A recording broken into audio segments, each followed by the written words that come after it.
The outstanding fall swing of Coco Gauff continues after she claimed her third career victory over a world number one with a 7-6, 6-3 win over Aryna Sabalenka.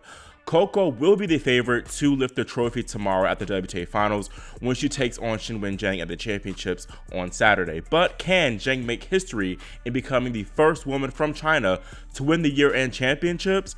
Hey, I'm Christian Basnight and welcome to Christian's Court, where I cover tennis from all angles. If you have not yet already, make sure you subscribe and click that notification bell to join Christian's crew, and also so you're notified whenever I post my WTA Finals final post-match recap. Now, as expected, this Gauff-Sabalenka match delivered on the entertainment factor, but it was still really a mess, as you can see from the final stats here. The first part of this opening set was probably the highest quality tennis that we saw from both women in this entire match, as we did have a few really great rallies that Coco came out on top of most of the times. At 3-2, Coco won all 5 of the points that were 9 shots or longer, and she was just outplaying the top seed at this point. Coco had a real chance to take control of this opening set when she had 2 break points at 3-2, but she could not convert them, and then Sabalenka in the later part of the set, she was the steadier of the 2 players in the rallies, and that earned her the break, enabling her to serve for the opening set at 6-5. Like Vanch on X said, this was really the inverse of their Australian Open semifinal from earlier this year, where Coco, she served for the opening set at 6-5, but kind of crumbled a bit when it came time to close out the set, whereas this time, Sabalenka missed out on a big opportunity here. In this 6-5 game alone, Sabalenka made 4 really bad unforced errors, 3 on the forehand side, and the most jarring forehand miss was definitely at 6-5 30 all, where Gauff, she did well to get the ball up and out of Sabalenka's strike zone, but Sabalenka just really flubbed that forehand approach shot. I think the 6-5 game was the biggest turning point of the entire match, because Sabalenka definitely was still mentally reeling from missing out on that opportunity, and she quickly fell down 1-6 in that tiebreaker. Coco, giving credit to her, she elevated her level even more after coming out on top of that 6-5 game, while Sabalenka kind of unraveled. Aryna did win 3 points in a row, and she looked to make a comeback in that tiebreaker, but the world number one narrowly missed an easy forehand wide to give Gauff the opening set. Now, perhaps the biggest defining stat of this entire match was Sabalenka's low serve success, particularly on that first serve, and it told a major story for the second set. This was Aryna's third match since 2019 where she won less than 50% of her points off of her first serve, as today she was only successful 44% of the time when landing in that first delivery. Full credit should be given to Coco here, as the Americans' returning was impeccable today, as it has been in the entire tournament.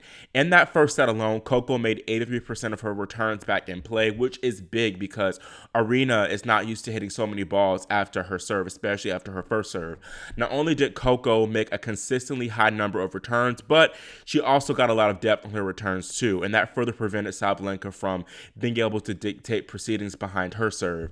Aryna only held serve 1 single time in the second set, and she did not make life easy for herself with her mid-serving. Sabalenka did not really hit her spots well on her first serve at all, so she was not able to get many free points on that front. Meanwhile, Coco's serve was a pretty solid aspect for her throughout this match. She still got broken a few too many times for my liking, especially in that second set, but still it was miles better than Wuhan, where she served 21 double faults. Rena's Army, which is Sabalenka's fan base name, they got on my head a bit for saying that Gauff gifted Sabalenka that Wuhan win in the semifinals from last month due to her double faults. But I feel like this win definitely proved my point, and I feel like I'm right, because this time Coco only hit 2 double faults to 3 aces, and Sabalenka, meanwhile, she hit 3 double faults and had no aces. So that hits back to that earlier point of Gauff strong returning being a major factor in this match. A big takeaway from this match too is that Coco is really not a good matchup for Aryna. Yes, Sabalenka did win their last 2 matches coming into this one, but that Australian Open semifinal, while it was a straight setter for Aryna, it really could have been very different if Coco did serve out that opening set. Then, of course, the double faults were big in letting Aryna turn the tide in that Wuhan match. Y'all know I love Sabalenka, but I think the Sabalenka fans really need to put some extra respect on Coco's name. I feel like this shows and proves that Coco, once again, is not a good matchup for Aryna, and that Gauff earned that US Open win. I don't care what y'all say, Coco earned that win. I feel like that was definitely more of Gauff's defense really causing the Belarusian to self-implode, kind of like we saw here a little bit today too. When Sabalenka is on, she's almost unstoppable, but she's bound to have a period in almost every match where she goes off the rails and loses her range. A lot of times she's able to control it in the end, but Coco, I feel, is much better at exploiting that period of where Sabalenka goes off the rails for a longer period of time than most players, because for one, Gauff is pretty consistent from the ground, and then two, Coco, of course, her defense is enabling her to get so many balls back in play, which puts even more pressure under Sabalenka and can cause her to self-implode. And Sabalenka completely went off the rails midway through that second set, and I haven't seen her be this out of sorts and pissed since that 2023 US Open Finals against Coco. That being said, Aryna was not quite on with some aspects of her game. Of course, the serve, but the net play too, I think, has been important for Aryna in her previous matches against Gauff, and her being able to kind of come in and take time away from Coco and make the defense factor not as much of a factor here in this matchup. Today, I think that Sabalenka did too much in trying to end the rally early with the kill shot forehand instead of trying to go for a safer approach shot and then looking to finish more at the net. Then, whenever Aryna did decide to come in and approach, she kept approaching to the stronger Gauff backhand, and she got burned quite a few times. I think Sabalenka should have made more of an effort to approach to the Gauff forehand, where Coco tends to kind of not be as solid for sure on her passing shots. I raised this question on Twitter/X, and that is whether Coco and Aryna can give us the best rivalry on the WTA in the coming years. And I feel like right now, I think it is the most entertaining women's rivalry right now on the women's tour, and I feel that way because it's just so unpredictable. There's also a clear contrast in game style. You have Sabalenka bring the power all the time, and then Coco and her exceptional counter-punching abilities. And then two, both of these women's games can be so streaky. Like, it's such a big, wonderful mess. And I feel like who else could give us that 12-minute long 4-1 game in the second set where Sabalenka needed 8 break points before finally breaking in that game? The quality is definitely not always high in these matches, but each of their 9 matches played thus far have been a spectacle. And I feel like the fans were definitely entertained. And I do want to mention, too, I have to apologize to the WTA because I did criticize the seemingly lack of fan engagement in the early part of the round-robin stage, but the fans in Riyadh have showed up and showed out in the semifinals, especially this Coco Aryna match. And I was really hyped seeing the fans get hyped for Coco. That's what I love to see. And the stands seemed pretty full today, so really love to see that for sure. Now, going back and focusing on the whole rivalry aspect, I think that Sabalenka-Rybakina definitely rivals Gauff, Sabalenka. I think that every time Sabalenka and Rybakina play, it's always a great match too. I think that Coco and Aryna Rybakina could also be a really great rivalry, but they haven't played in years. Iga Świątek and Aryna Sabalenka, being completely honest, not the most compelling rivalry, as they haven't had any memorable matches outside of Madrid since 2022.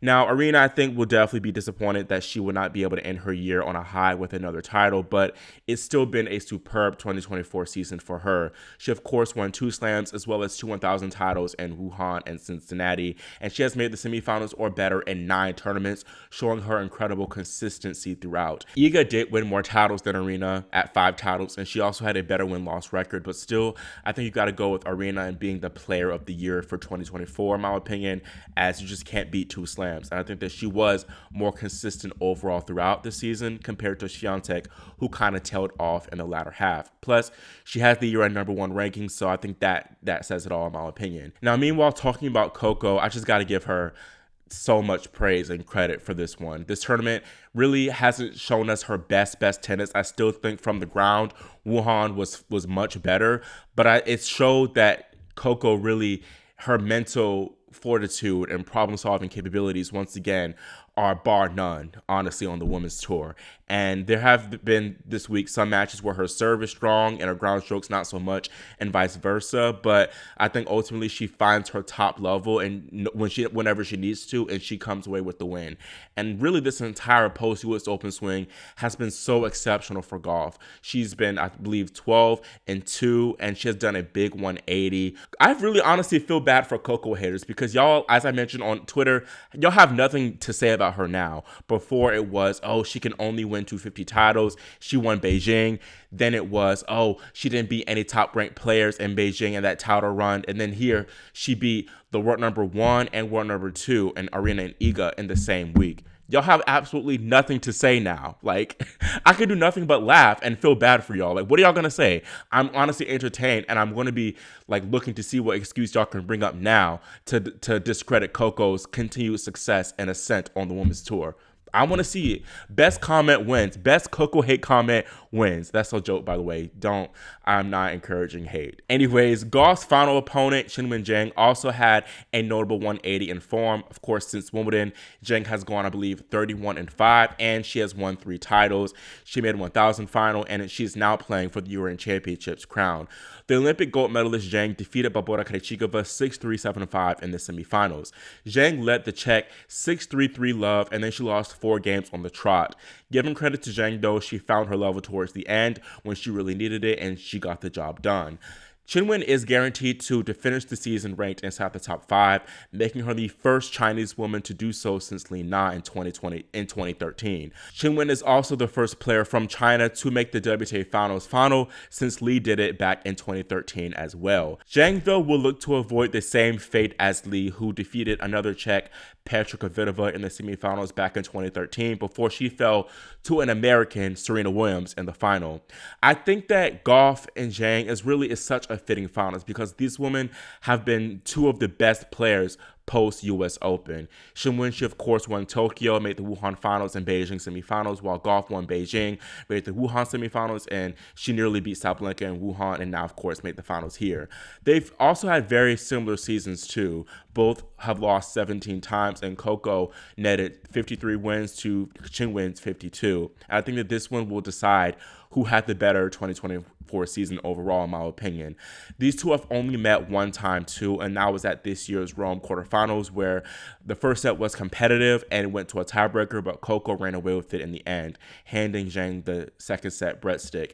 I think it's an interesting dynamic here too because Qinwen's coach is Pere Riba, who was in the Gauff coaching camp when the American won the US Open last year. I think Pere will have some interesting insights, helpful insights for Qinwen here for sure. I do think that Qinwen can be a challenging matchup for Coco, who will be a favorite in my opinion, of course after beating the world's 2 top players en route to this stage. Zheng has been serving phenomenally throughout this tournament, so Coco will need to look to continue that superb returning for sure. However, Qinwen's returning skills honestly aren't that great, so I believe that if Coco has another solid serving day, she can get a good number of consecutive holds. Qinwen, though, I believe will be more solid from the ground as opposed to the more error-prone Sabalenka and Swiatek. Cutting to the chase, I think that Coco is going to be winning this final in 2 sets. I see a tight 7-5, 6-3 scoreline. Qinwen has been playing excellent tennis and seems to be determined to go on another Olympics-like standout run to the title, and I think that she can for sure. Of course, she's in the final. However, I believe Gauff and her tactical awareness and ability to mix in different heights and speeds of shot will be huge here in disrupting Zheng's rhythm. I also took note of how Coco in her post-match interview said that she will not be nervous in this finals against Qinwen, and I believe her, judging from her outstanding 8-1 record in finals. Coco is undefeated, 7-0 in hardcourt finals, and I believe that she truly enjoys playing in the finals, in the final stage, and I believe that she saves her best tennis for last for sure, and I expect to see her best tennis on Saturday too. So yes, I have Coco following in Serena's footsteps in beating the lady from China, Qinwen Zheng, Zheng to take all the marbles here at the WTA Finals. That is all I have from my Sabalenka Gauff analysis and my mini Gauff Zheng final preview. Were you entertained by Coco Aryna and agree that it can be the most entertaining rivalry in women's tennis, or were you kind of let down by the quality, especially in the second set? Also, do you agree with me having Coco take the trophy, or will Qinwen claim her 4th title of 2024? Again, make sure you subscribe and click that notification bell so you know whenever I post my post-match thoughts on this entertaining final. Hopefully it will be entertaining. Thank you all so much for watching and for your continued support, and I'll see you all tomorrow here on Christian's Court.